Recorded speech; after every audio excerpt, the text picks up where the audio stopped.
Bismillahirrahmanirrahim. Assalamualaikum warahmatullahi wabarakatuh. Alhamdulillahillazi hadana lihaza wa ma kunna linahtadiya laula an hadanallah. Laqad ja'at rusulu rabbina bil haqq wa nudu antilkumul jannah uristumuha bima kuntum ta'malun. Asyhadu an la ilaha illallah wa asyhadu anna Muhammadar Rasulullah sallallahu alaihi wasallam wa ala alihi wa ashabihi, amma ba'd. Saudaraku sekalian yang semoga selalu dirahmati oleh Allah, keimanan yang telah diberikan oleh Allah yang saat ini alhamdulillah bersemayam di dalam diri kita masing-masing adalah merupakan modal yang sangat utama, modal yang paling utama bagi kita untuk menuju kesejahteraan hidup di dunia, utamanya di akhirat. Kalau di akhirat jelas tujuan kita hanya satu, ingin masuk surga, selamat dari neraka. Syarat untuk bisa masuk surga, selamat dari neraka adalah beriman. Dan orang yang hidup di dunia, ketika dia diberikan keimanan oleh Allah dan bisa menjaga keimanan itu, maka orang tersebut akan bisa mensikapi segala permasalahan hidup atau segala yang terjadi yang dia alami di dunia dengan benar, karena mendapatkan bimbingan dari Allah Subhanahu wa taala. Perantaranya adalah keimanan yang Allah berikan kepada dia yang bisa dijaga oleh orang tersebut. Berarti harus ada usaha bagi orang yang sudah diberikan keimanan oleh Allah untuk menjaga keimanan itu, dijaga, diikat dengan kuat agar tidak lepas. Kalau tidak diikat, ya lepas. Tidak dijaga, ya lepas. Kalau di dalam Al-Quran itu ada gambaran tentang orang munafik yang diberikan keimanan oleh Allah, kemudian keimanannya tidak mereka jaga. Bunyi ayatnya gini: masaluhum kamasalil ladzi istauqada nara falamma adha'a ma haulahu zahaballahu binurihim wa tarakahum fi zulumatin la yubsirun. Jadi perumpamaan orang-orang munafik itu adalah seperti orang yang menyalakan api. Ketika sekitarnya terang, dia bisa melihat kanan, kiri, depan, belakang, sehingga berjalan dengan benar, tidak nabrak-nabrak. Tapi dibiarkan oleh dia cahayanya itu, sampai akhirnya cahayanya redup dan gelap. Ketika gelap, maka dia tidak bisa melihat dan akhirnya dia berjalan dalam keadaan gelap dan tidak bisa melihat tentunya. Akhirnya ya nabrak-nabrak karena nggak kelihatan. Saat belum mendapatkan hidayah dari Allah, belum diberikan Islam apalagi iman ya, orang tersebut tidak tahu peraturan, akhirnya selalu menerjang aturan-aturan yang telah Allah turunkan karena memang tidak tahu. Normal. Setelah Allah turunkan peraturan, maksudnya Allah beritahu dia tentang peraturan. Kalau Allah turunkan, sudah dari dulu Allah turunkan peraturan itu. Tapi ketika orang tersebut mendapatkan hidayah Islam, kemudian mendapatkan tumbuh keimanan dan dia sudah tahu aturan-aturan itu, kan harusnya dijaga cahaya hidayah itu. Tapi karena dibiarkan begitu saja, akhirnya oleh Allah hidayahnya dicabut lagi dan dia tertinggal dalam keadaan seperti dulu lagi, yang tadinya sudah berjalan dengan benar, aturan-aturan sudah tahu dan dia bisa kerjakan aturan, perintah dikerjakan, larangan dijauhi, tapi kemudian akhirnya ditabrak-tabrak lagi. Kenapa? Karena dia tidak jaga hidayah itu. Kalau sampai meninggal dalam keadaan iman sudah lepas, ya berarti meninggal dalam keadaan tidak mendapatkan rahmatnya Allah.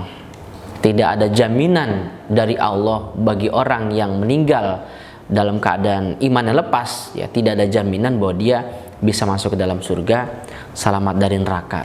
Ini kan akan menjadi suatu penyesalan yang sangat mendalam nanti di hari kiamat, ya terutama di akhirat.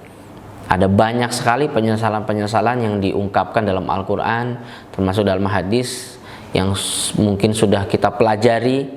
Tujuannya adalah jangan sampai hal itu terjadi pada diri kita. Di kesempatan yang barokah ini, insya Allah saya akan membahas tentang kiat-kiat untuk bisa menjaga keimanan yang dikenal dengan sebutan 4 tali keimanan. Yang pertama adalah bersyukur.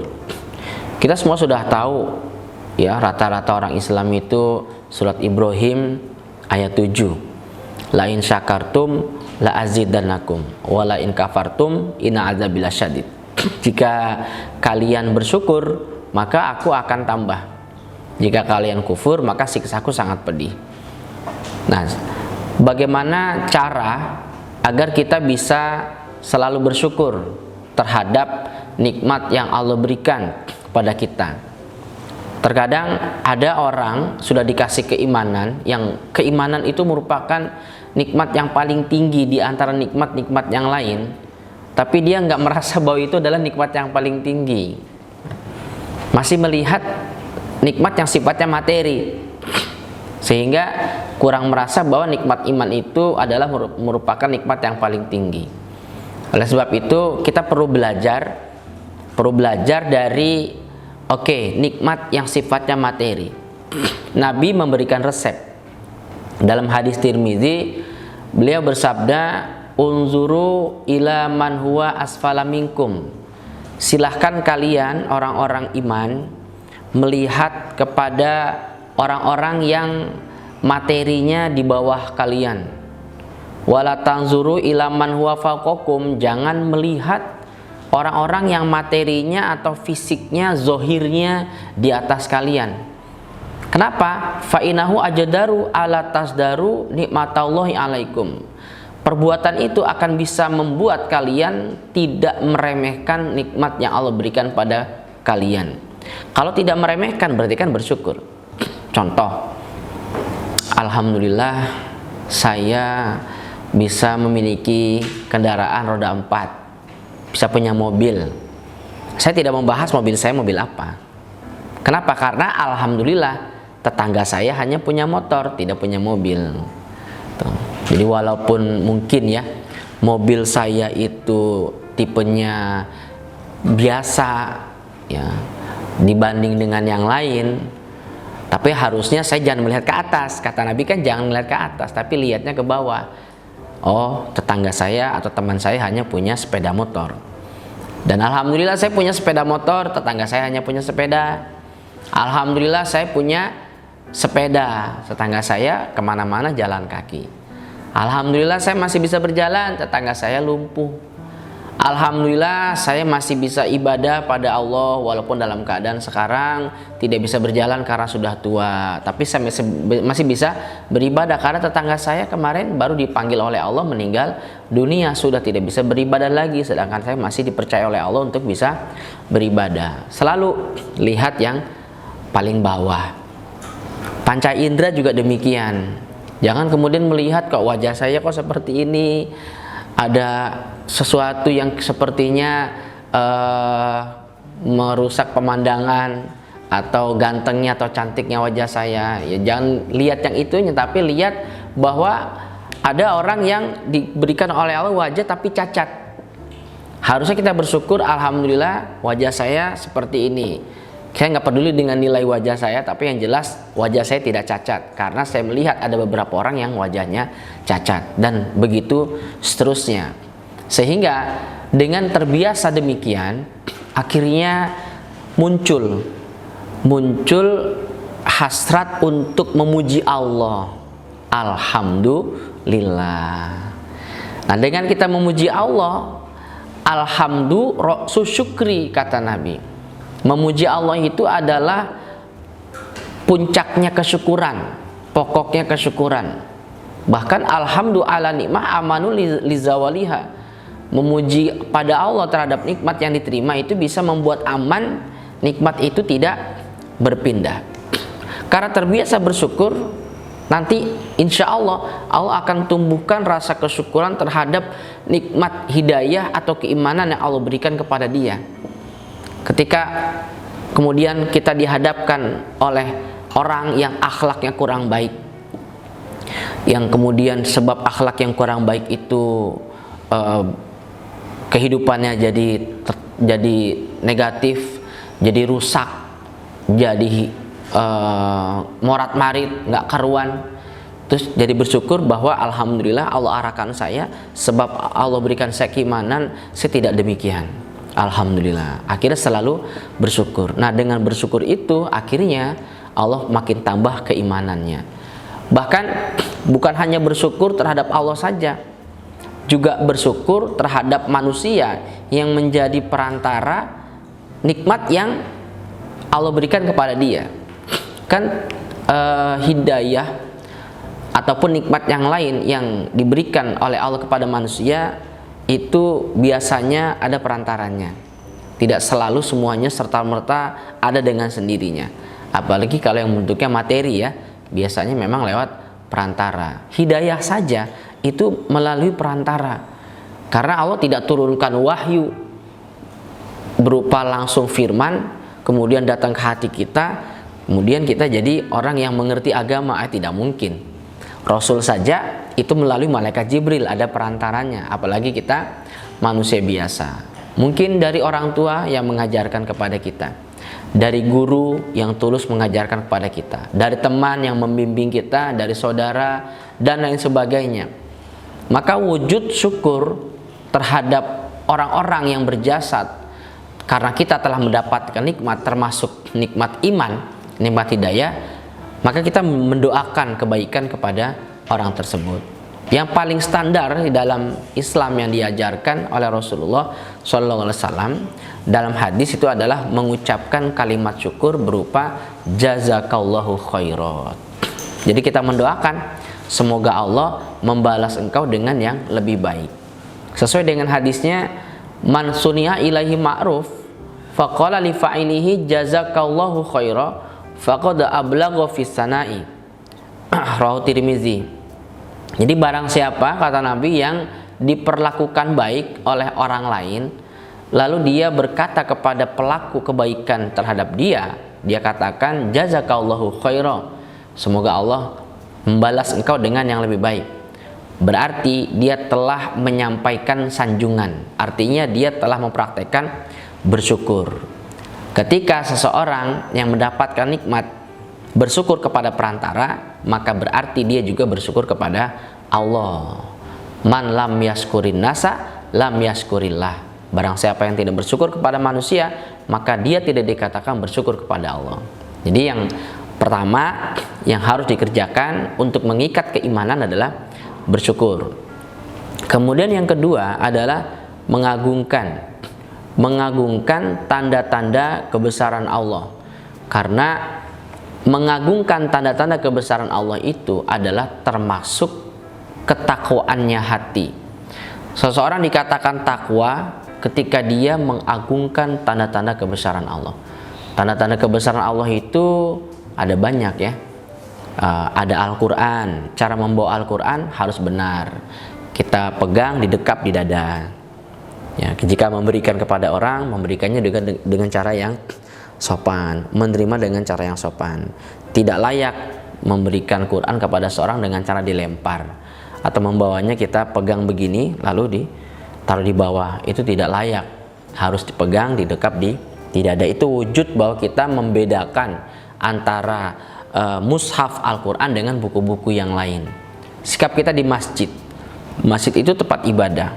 Masjid itu Baitullah, termasuk rumahnya Allah. Maka janganlah kita bersikap di masjid seperti kita bersikap di lapangan, di pasar, di tengah keramaian. Jadi harus dibedakan, bersikap khidmat, berjalannya juga dengan cara yang benar, tidak berlari di masjid, tidak teriak-teriak di masjid, tidak memainkan sesuatu yang dibenci oleh Allah yang tidak ada nilainya, seperti mungkin main musik di masjid, naudzubillah min dzalik, main games di masjid dan lain sebagainya. Jadi masjid itu merupakan tanda-tanda kebesaran Allah. Allah berfirman dalam surat Al-Hajj, "Wa may yu'azzim sya'irallah fa innaha min taqwal qulub." Barang siapa yang mengagungkan tanda-tanda kebesaran Allah, itu adalah termasuk takwanya hati.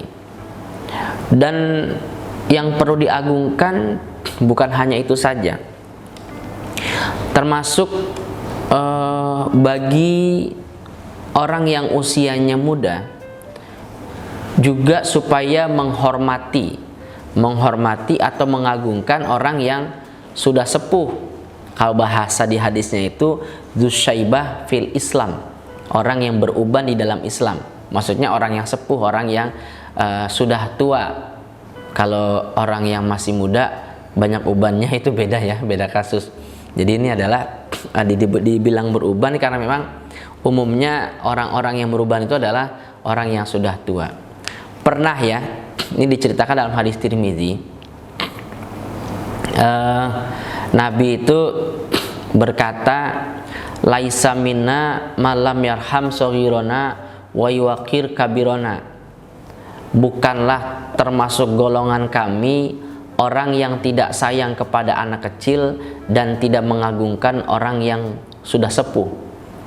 Asal usulnya itu kata Anas bin Malik ya. Ada orang tua datang kepada Nabi. Orang tua datang kepada Nabi karena ada suatu keperluan, ada suatu kebutuhan. Saat itu memang para sahabat juga sedang ada di dekat Nabi. Yang diharapkan oleh Nabi, ketika ada orang tua datang, mestinya para sahabat yang notabene-nya itu memang mereka masih muda, harusnya mereka memberikan tempat, memberikan tempat untuk orang tua itu bisa mendekat kepada Nabi.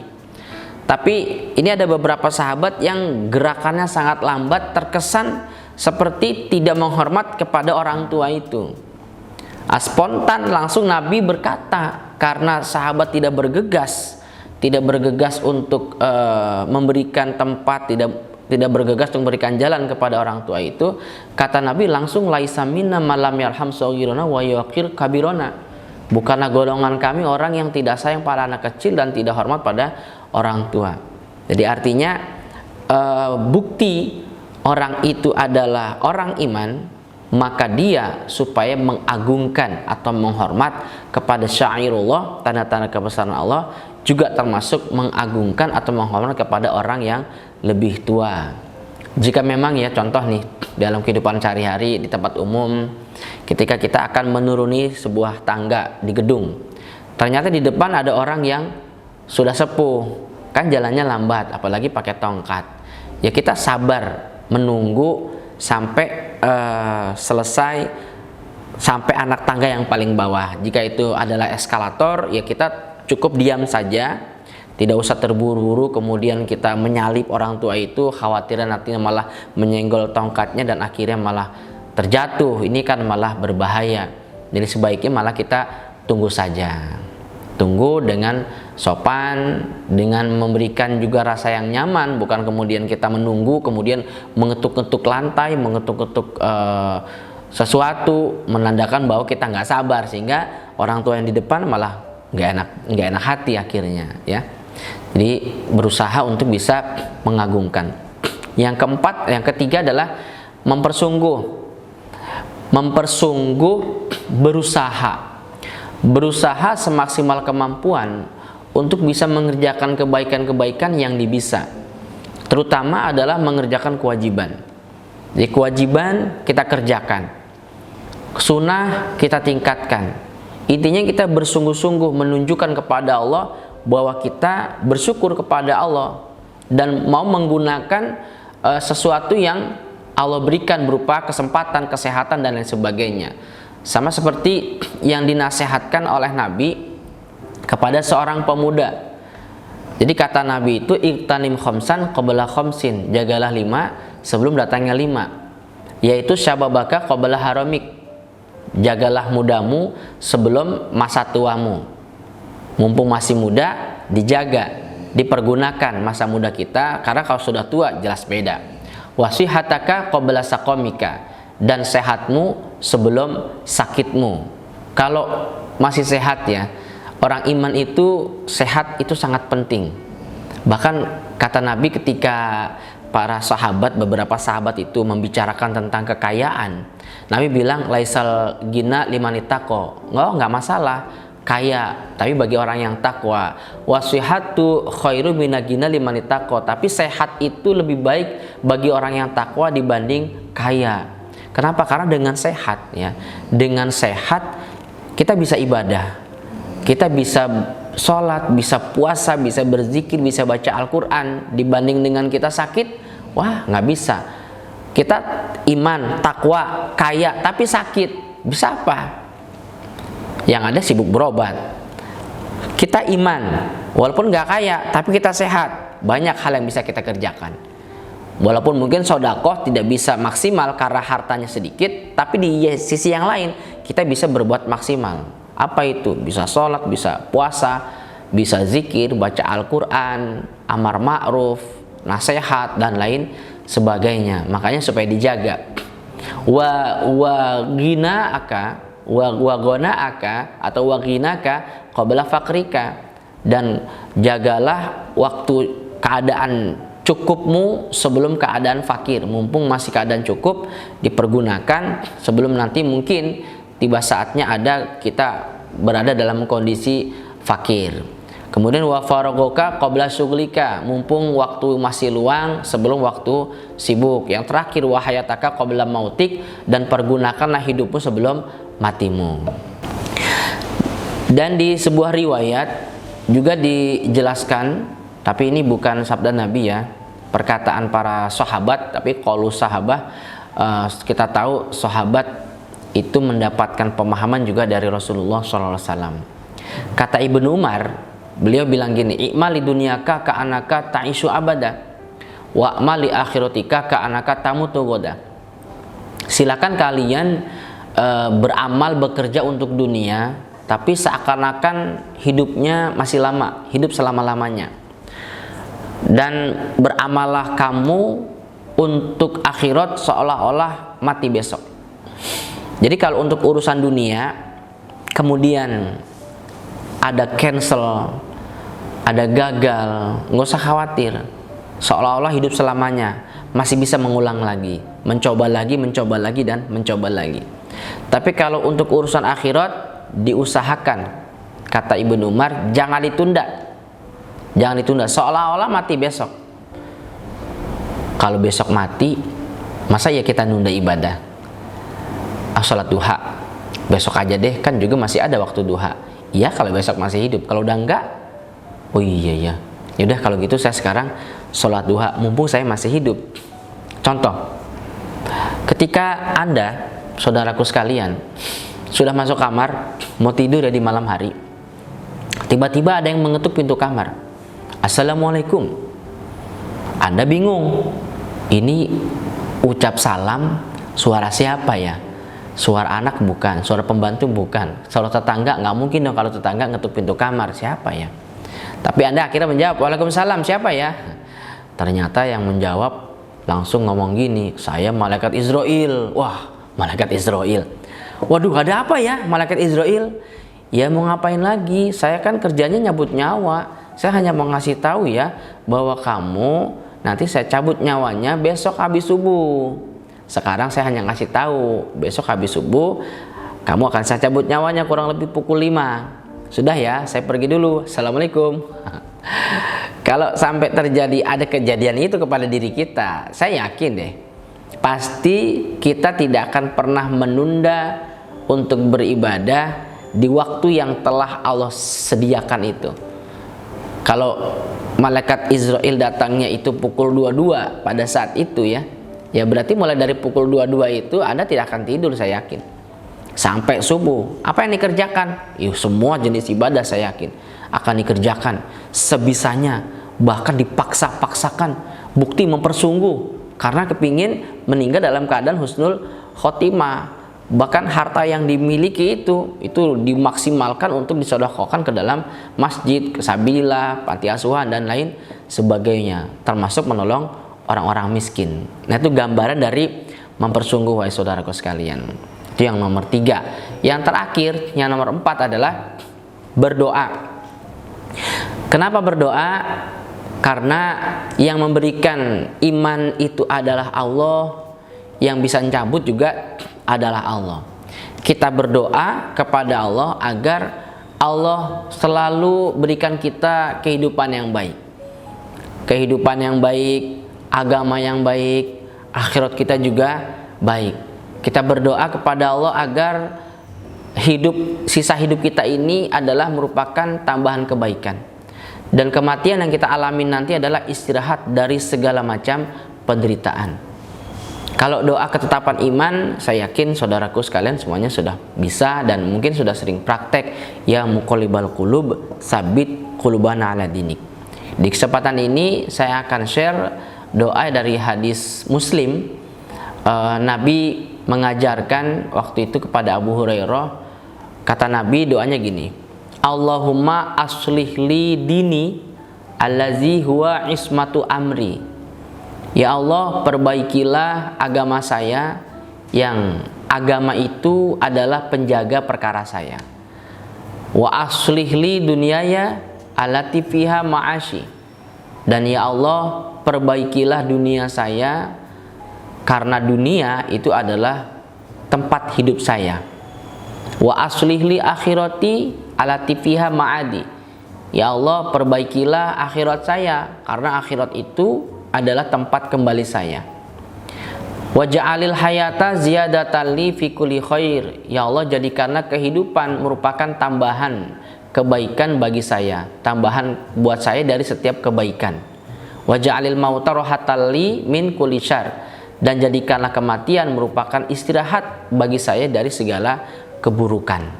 Ini doa yang jika kita rutinkan, insya Allah kita akan mendapatkan keselamatan, kebahagiaan, kesejahteraan di dunia bahkan sampai di akhirat. Saudaraku sekalian, 4 tali keimanan yang barusan saya kemukakan, yang barusan saya bahas, insya Allah sangat bisa membantu keimanan kita terikat dengan baik di dalam hati, sehingga iman itu akan tetap ada sampai kita meninggal dunia dan membawa kita insya Allah masuk ke dalam surga, selamat dari neraka. Semoga kita semuanya tergolong orang-orang yang selalu dibimbing oleh Allah sehingga ketika wafat dalam keadaan husnul khotimah. Demikian, semoga bermanfaat. Assalamualaikum warahmatullahi wabarakatuh.